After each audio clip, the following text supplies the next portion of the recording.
Hi, this is Tim of the 1916 Company. Welcome and thanks for logging on. If you love this watch, email me, Team Mosso at the1916company.com for purchase pricing and availability questions concerning this watch. Today, we're discussing a fascinating piece launched by Tudor in 2021. This is the Tudor Black Bay 58 Bronze. Initially a boutique exclusive, the watch is fascinating to periodically re-review because no two examples patinate exactly the same way. The aluminum-intensive bronze alloy used by Tudor does transform with time in an orderly and uniform way. The case back of these, however, never changes because it is a PVD piece of steel. So I want to carefully distinguish between the two different metals of this case. Taking a look at the dial side, we can actually find that there is a third metal. There's an aluminum insert to the bezel. But what makes a 58 separate from a regular Black Bay is that it is smaller. Inspired by the 1958 reference 7924, the first of the Big Crown 200-meter Tudor Submariners. So 39 millimeters in diameter, 12 millimeters thick as I measure it from lug to lug, 47.7 millimeters, with a 20 millimeter spacing between the lugs. And you can see that the end links don't project beyond the lugs, so 47.7 lug to lug is the total distance across the wrist. My wrist is 16 centimeters in circumference, and you can see I have plenty of clearance between the edge of the watch and the edge of my wrist. You could really wear this on a wrist as small as 14 centimeters circumference. Really, this is the Tudor Black Bay for men and women. I'd consider this unisex. There are smaller watches made specifically for women. I think either can wear this.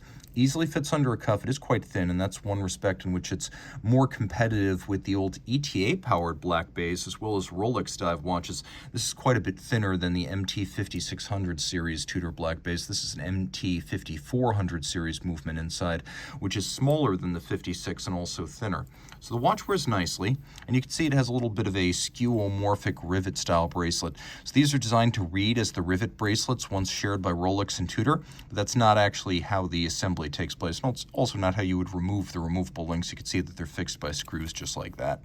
We have several removable links. Also, this was the debut of the incremental adjustable T-fit sliding system that allows you to make 8 millimeters of size correction without removing or adding any links, so that's a very convenient system to have. It's a single fold clasp. You can see that it too patinates.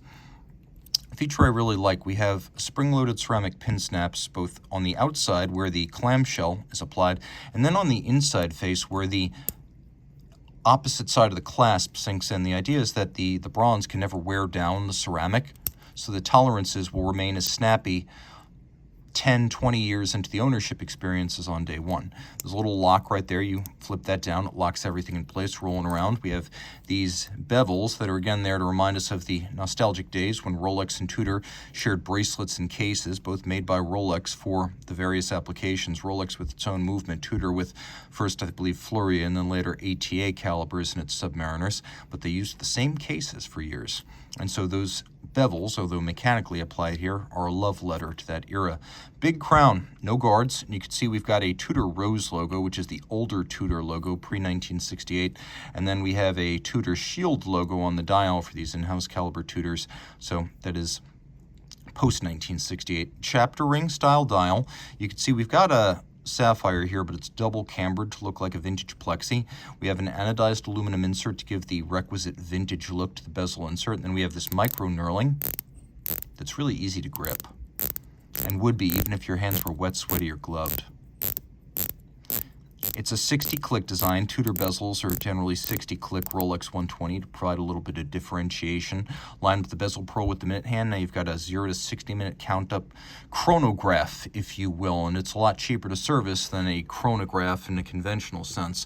That's why I always prefer a dive bezel, if I can get one, over a chronograph complication.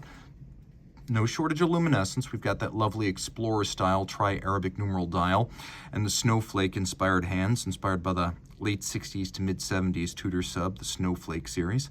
You can also see that all these features on the dial are applique rather than printed, so quite a bit more upscale than a true vintage Tudor. No date, obviously. And then we've got underneath that PVD steel case back a Tudor manufacturer movement, in this case It is a Tudor 5400 series, which is smaller than the 5600, but technically otherwise identical.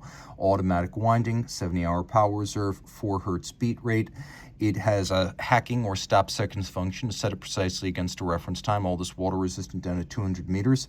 It has a full balance bridge and a free sprung balance for shock resistance, an anti-magnetic silicone hairspring, 27 pivot joules, and it is 5-position adjusted as a COSC certified Swiss chronometer, so there is a lot to love. No two of these age alike, but none of them patinate dramatically or grotesquely, and that is one quality all of these aging bronze watches have in common. Now, you can buy it brand new and it'll be shiny, or you can send it back for service, and again, they could make it shiny, but just let it grow into the watch it's going to be. It's a fascinating journey. It'll carry the marks of its age with it, and you in addition. Reach out to Team Mosso at the 1916company.com for purchase and pricing details.